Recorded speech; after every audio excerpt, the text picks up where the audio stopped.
పల్లె పండుగ 2.0 వారోత్సవాలలో భాగంగా మహాత్మా గాంధీ జాతీయ ఉపాధి హామీ పథకం పల్లె పండుగ ప్రోగ్రాం కింద రంగంపేట మండలం పేదరాయవరం, చండ్రేడు, రంగంపేట గ్రామాలలో సీసీ రోడ్లు, గోశాల షెడ్లు, ₹1 కోటి వ్యయంతో పలు అభివృద్ధి పనులకు ఎమ్మెల్యే నలమిలి రామకృష్ణారెడ్డి శ్రీకారం చుట్టారు. రంగంపేట మండల ప్రజా పరిషత్ కార్యాలయంలో ఎంపీపీ రిమ్మలపూడి శ్రీదేవి అధ్యక్షతన సర్వసభ్య సమావేశం నిర్వహించారు. ఈ కార్యక్రమంలో ఎమ్మెల్యే నలమిలి రామకృష్ణారెడ్డి ప్రజా సమస్యలపై అధికారులకు పలు సూచనలు చేశారు. ఈ కార్యక్రమంలో టీడీపీ జిల్లా ప్రధాన కార్యదర్శి ఆళ్ల గోవిందు, అనపర్తి నియోజకవర్గం ఆత్మ కమిటీ చైర్మన్ ఎలుగుబంటి సత్యబాబు, జెడ్పీటీసీ పేపకాయల రాంబాబు, డీసీఎంఎస్ మాజీ వైస్ ఉపాధ్యక్షులు పోతుల వెంకటరాజు, రంగంపేట మండల టీడీపీ అధ్యక్షులు ఉద్దండరావు శ్రీనివాసరావు, జనసేన పార్టీ మండల అధ్యక్షులు గిరిజాల సత్యబాబు, జనసేన పార్టీ నాయకులు ఆర్ నాగు, రాష్ట్ర లీగల్ సెల్ కార్యదర్శి నీలపాల త్రిమూర్తులు తదితరులు పాల్గొన్నారు.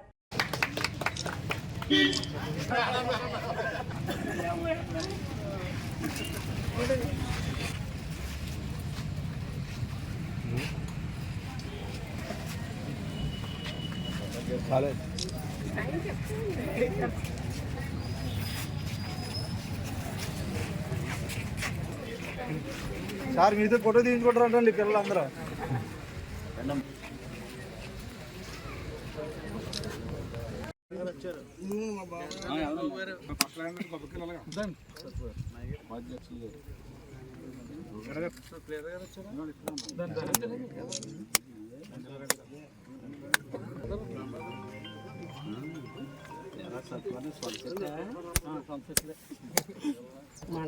రాజేష్ కొబ్బరిగూడు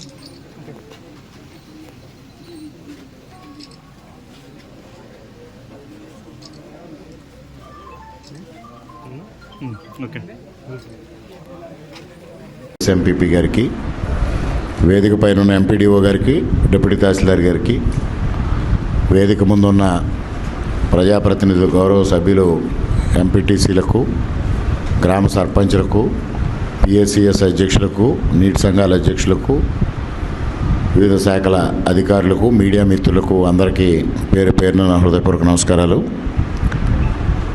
ఇంతవరకు జరుగుతున్న అభివృద్ధి కార్యక్రమాలు కానీ, వివిధ శాఖల్లో జరుగుతున్న ప్రగతిని కానీ అధికారులు వివరించడం జరిగింది. ముఖ్యంగా గత సంవత్సరం అంటే ఇప్పుడు జరిగిన సీజన్లో ఏదైతే ప్యాడీ ప్రొక్యూర్మెంట్ ఉందో, ఈ ప్యాడీ ప్రొక్యూర్మెంటు ఎప్పుడూ జరగని విధంగా అత్యద్భుతంగా జరగడం జరిగింది. మీరే చూశారు. గతంలో జరిగిన దానికి ఈరోజు జరిగిన దానికి దాదాపుగా 2.5 రెట్లు అధికంగా ప్యాడీ ప్రొక్యూర్మెంట్కి డబ్బులు ప్రభుత్వం చెల్లించడం జరిగింది. ఇవాళ ఏదైతే ప్యాడీ ప్రొక్యూర్మెంట్ సీఎంఆర్ ద్వారా 4 గంటల నుంచి 24 గంటల లోపు డబ్బు పడే పరిస్థితుల్లో 2 బస్తాలు, 3 బస్తాలు, 10 బస్తాలు ఉన్న రైతులు కూడా సీఎంఆర్కి అమ్మే పరిస్థితి వచ్చింది.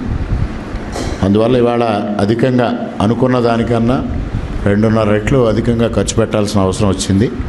ముఖ్యంగా ప్రభుత్వం ముందస్తు అంచనా 14,000 కోట్ల రూపాయలతో ఈ కార్యక్రమం చేపట్టాలని 14,000 కోట్ల రూపాయలు వివిధ బ్యాంకుల ద్వారా సమీకరించినప్పటికీ మరలా అదనంగా రిక్వైర్మెంట్ వచ్చి వాళ్ళ మరలా అదనంగా ప్రయత్నం చేసి సమీకరించుకుని ధాన్యం కొనుగోలుని ఒక అత్యద్భుతమైన కార్యక్రమం కింద తీసుకోవడం జరిగింది. రైతాంగం అంతా దీనిపైన హర్షం వ్యక్తం చేస్తూ ఉన్నారు. అదేవిధంగా ఏఓ గారు శనగ గురించి వారు చెప్పడం జరిగింది. ఎంఎస్పి ఏదైతే ఉందో ఎంఎస్పి ప్రకారంగా మార్కెట్ వాల్యూ దాదాపుగా 800 రూపాయలు తక్కువ ఉందనేది వారు చెప్పారు. నేను వారి దగ్గర నుంచి ఇప్పుడే వివరాలు తీసుకున్నా. మన మండలానికి సంబంధించి 835 ఎకరాల్లో ఈ బెంగాల్ గ్రామం ఉంది. దానికి టోటల్గా 6,680 మెట్రిక్ టన్నులు వస్తూ ఉంది. దానికి సంబంధించి నేను మార్కెట్ అధికారులతో మాట్లాడి పర్చేజ్ చేసే విధానం నేను తప్పనిసరిగా రేపే మాట్లాడి ఈ కార్యక్రమాన్ని పూర్తి చేస్తానని కూడా ఈ సందర్భంగా రైతాంగానికి హామీ ఇస్తూ ఉన్నా. అదేవిధంగా రోడ్ల విషయానికి వచ్చినప్పుడు మరి సీసీ రోడ్లు ఏ విధంగా జరుగుతున్నాయో పంచాయతీరాజ్ ఏఈ గారు చెప్పారు. గౌరవ ఎంపీటీసీ సభ్యులకు కానీ గౌరవ సర్పంచ్లకు కానీ తెలియజేసేది ఏంటంటే పల్లె పండుగ కార్యక్రమం 2 జరుగుతూ ఉంది. మీరు కూడా మీ గ్రామాల్లో హాజరైనట్టయితే మీకు గతంలో లేని విధంగా ఇవాళ ప్రోటోకాల్ కూడా ఇస్తున్నాం, మీకు ప్రయారిటీ కూడా ఇస్తున్నాం. అయినప్పటికీ మీరు రాకపోవడం అనేది దురదృష్టకరం. జడ్పీటీసీ గారు అటెండ్ అవుతారు, ఈరోజు కార్యక్రమాలకు అటెండ్ కాలేదు. అదేవిధంగా ఎంపీపీ గారిని కూడా కోరుతా ఉన్నాం, వారు కూడా కార్యక్రమాలకి అటెండ్ అయ్యి ప్రజాప్రతినిధిగా మనం ఎన్నుకున్న తర్వాత పార్టీ భేదాలు వదిలిపెట్టి అభివృద్ధి కార్యక్రమాల్లో పాల్పంచుకునే విషయాన్ని ప్రతి ఒక్కరూ పరిశీలించమని కూడా కోరుతా ఉన్నా. గతంలో అప్పటి ప్రతిపక్షంలో ఉన్న ప్రజాప్రతినిధులు ఎవరైతే వారు అవమానానికి గురయ్యే పరిస్థితి ఉండేది.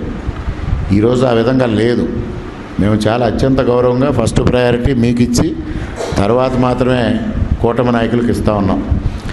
అయినప్పటికీ కూడా రాకపోవడం అంటే అది ఒక విధంగా మనం ప్రజలను అవమానించినట్టే అని నేను ఫీల్ అవుతూ ఉన్నాను.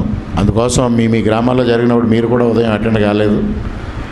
మీ గ్రామంలో కార్యక్రమం జరిగింది, అది మీ బాధ్యత. మిమ్మల్ని కోఆపరేటివ్ మెంబర్గా మిమ్మల్ని ప్రజాప్రతినిధులు అందరూ కలిసి ఎన్నుకున్నారు. అలాంటప్పుడు మీ గ్రామంలో అభివృద్ధి కార్యక్రమాలు జరిగేటప్పుడు మీరు పాల్పంచుకోవాల్సిన అవసరం ఉంది. ఇవి పార్టీ కార్యక్రమాలు కాదు, అభివృద్ధి కార్యక్రమం ప్రభుత్వ కార్యక్రమం. ప్రభుత్వ కార్యక్రమంలో మీరు కూడా భాగస్వాములు. అందుకోసం ప్రజాప్రతినిధులందరినీ నేను కోరుతా ఉన్నా. అదేవిధంగా ఇవాళ ఏదైతే గతంలో లింక్ రోడ్స్ కానీ సీసీ రోడ్స్ ఎలాగా చేయలేదనుకోండి, లింక్ రోడ్స్ని కూడా పూర్తిగా ఇగ్నోర్ చేశారు.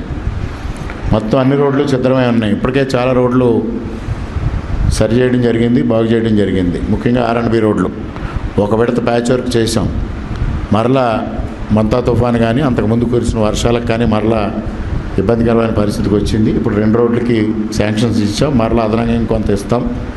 అదేవిధంగా ఏదైతే సోమేశ్వరం నుంచి రాజానగరం అంటే బలభద్రపురం నుంచి ఎస్టీ రాజాపురం వరకు అటు సోమేశ్వరం వరకు వెళ్ళే రోడ్ని కేంద్ర ప్రభుత్వం నుంచి వైడన్ చేయడానికి కూడా ప్రతిపాదనలు పంపించాం. దానిపైన ఎంపీ గారు కూడా ప్రయత్నం చేస్తున్నారు. అది వస్తే మొత్తం ఈ రోడ్ని మొత్తం ఇప్పుడున్న రోడ్డుని డబల్ విడ్త్ చేయడం జరుగుతుందనేది కూడా ఈ సందర్భంగా తెలియజేస్తాం.